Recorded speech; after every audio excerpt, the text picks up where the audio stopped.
Hallo graad 11, ek gaan aan met die tweede gedeelte van die les van 7.6.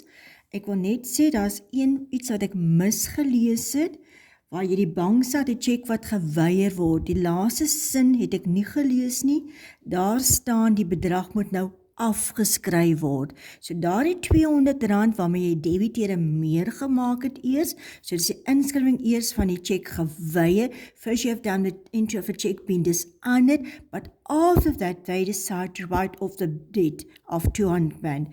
Dit gaan beteken my oninbare skulde, bad debts gonna increase with R200. En die balans staat gaan jou debiteer dus minder word, so jy gaan hier skryf nou minus R200 en hierdie bedrag is aaneindelik 16,240. Bitter belangrik, ek het ongelukkig daar 'n fout gemaak.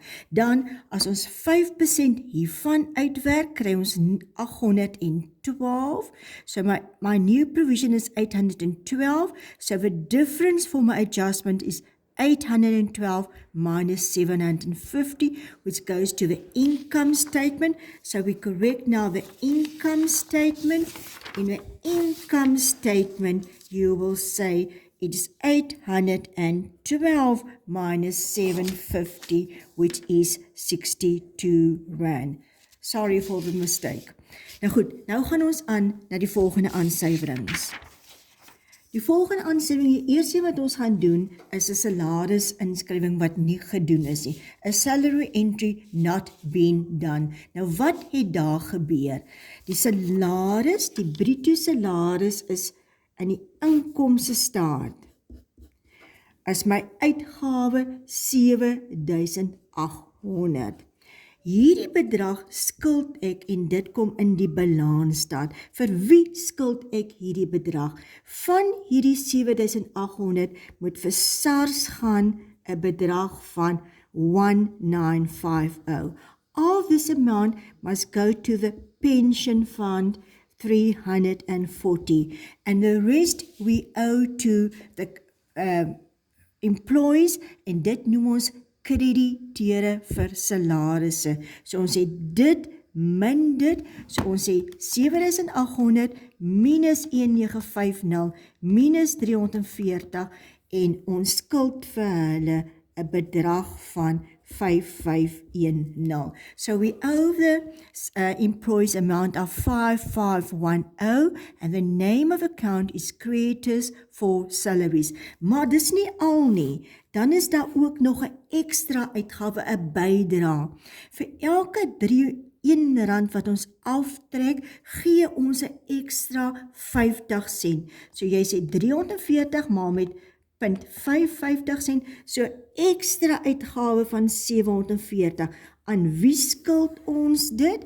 Ons skuld dit ook aan die pensioenfonds. So ons gaan nou hierdie inskrywings net plot op die regte plek. So in our income statement, my salary is going to increase with 7,800 and my contribution of R170. Kom ons doen eers hierdie gedeelte. In die inkomste staat word salarisse meer met 7.800. Our contribution, pension fund contribution increase of R170. So hierdie twee bedrag gaan na die inkomste staat. Dit gaan na die balans staat. Dis bedrag wat ek skuld, so gaan onder handel en ander betaalbare bedrag. Amounts we still owe, so go to trade and other payables. Ons moet daar die nota doen. Ons gaan haal gou die nota. Hier staan die nota by handel en ander betaalbare bedrag. Ek hoop julle kan die bedrag sien nou. Ok, wat moet gebeur? SARS moet meer word met 1950. Die pensioen moet meer word met 340 plus nog 'n ekstra 170. Maar dan skuld ons die werknemers, ons noem dit krediteure vir salarisse. Dit wil sê die gedeelte na die aftrekkings en ons het uitgewerk, dis 5510. So ek hoop julle verstaan hierdie aanskrywings. Ons het dit eintlik al verlede jaar gedoen. Goed, nou gaan ons aan met die aansuiwerings. Hulle sê vir ons, consumer goods of amount of 720 have been destroyed by fire. The goods were not insured, no entry has been done. Nou goed, wat gaan nou gebeur? In my inkomste staat is van hierdie verbruiksgoedere met 4 weg. Dit wil sê, my verbruiksuitgawe word minder met 'n bedrag van 720. En ongelukkig het ek te min reëlsie, so ek gaan maar hier in. Daar ontstaan nou 'n nuwe uitgawe en die naam van die nuwe uitgawe is verlies met brand. Verlies met brand.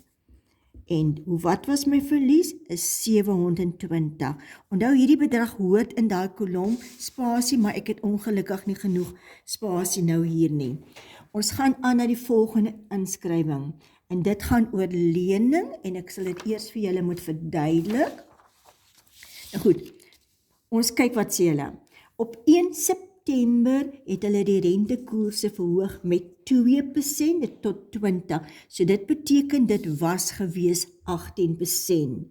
Nou goed, jy trek jou jaarlyn. As jy kyk in jou proefbalans, is my lening op hierdie stadium 'n bedrag van 130.000 en dis aan die einde van die jaar. Dit wil sê dit is op die 28ste van die tweede maand 2019. Maar dan sê hulle hier 1 September het my lening verander. Toe het ek 20.000 terugbetaal. So wat is die gedeelte wat ek hier geskuld het? If I owe them 130 after the repayment of 20, the amount at the beginning of the year was 150,000.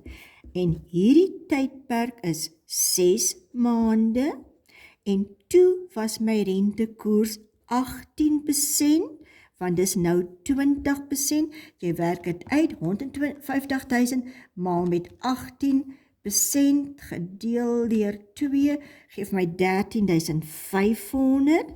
Vanaf hier tot daar het ek net 130.000 geleen. So ek sê 130.000, dis 6 maande, maar nou is my rentekoers 20% en ek kry hier 13.000.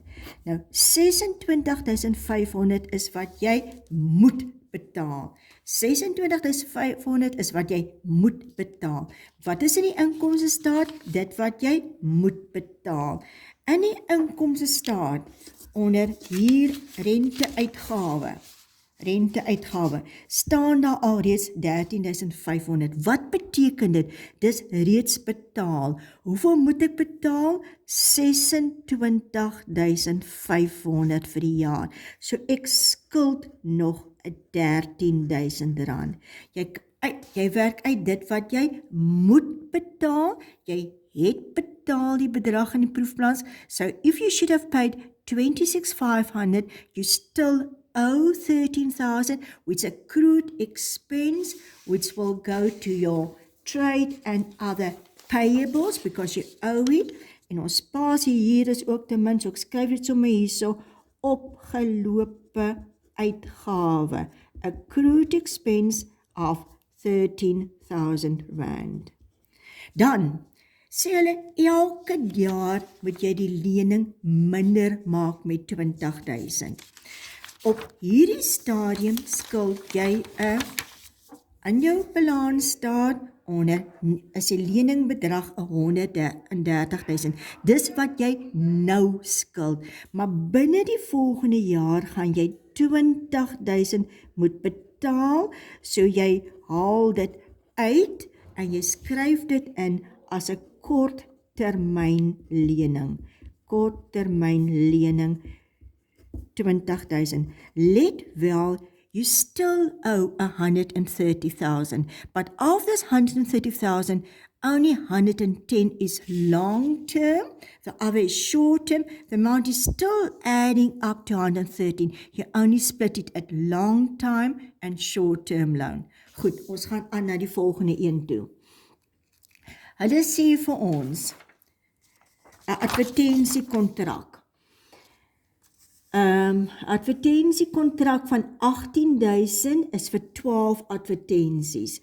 En hierdie kontrak is aangegaan in Oktober maand. So die kontrak het hier in Oktober maand begin. Maar jy het betaal vir 12 maande. Dit is 5 maande wat daar moet wees, 7 maande is te veel. Nou wat is die bedrag wat jy betaal het vir advertensies? 18.000 vir 'n hele jaar. 7 van die 12 maande is in die toekoms in, so dit is 'n vooruitbetaalde uitgawe. So 18,000 times 7 divided by 12, so my prepaid expense is 10,500. Quickly do it over. You've paid 18,000 for 12 months. 5 is in your financial year, it must remain there. But 7 is in the next year, so it's a prepaid expense. So you calculate what have you paid too much, which amount belong to the next year. Nou goed, kom ons kyk gou, ons gaan eers na ons inkomste staat. By versekering 18.000 van hierdie bedrag is in die is betaal, waarvan die bedrag wat in die volgende jaar moet wees is 10.500 wat jy uithaal. So jy te veel hier betaal, maar iewers is jy dan nou fout. Kom ons kyk gou mooi. Nee, ekskuus tog, is nie versekering nie. Ek wou sê, hoe kon jy dit agtergekom het van die bedrag? Dit was gewees vir advertensies. Advertensies, daar is die 18.000. Hy moet minder word met 10.500. So hierdie 18.000 was vir die volle jaar. Wat jy betaal het in die toekoms in. Net 5 behoort in vir jaar, die ander 7 is vir volgende jaar. Waar kom dit in die balans staat? In ons nota, handel en ander ontvangbare bedrag, gaan ons sê prepaid expense. Our prepaid expense, which is equal to 10,500. Ons moes eintlik eers daai opgetel het. 16,240 minus 812 is 15,428 vir die vorige bedrag. Goed, kom ons gaan aan. Goed, ek gaan nou eers die oefening hier stop, anders word die tyd weer te lank. So ek gaan nou aan met deel 3.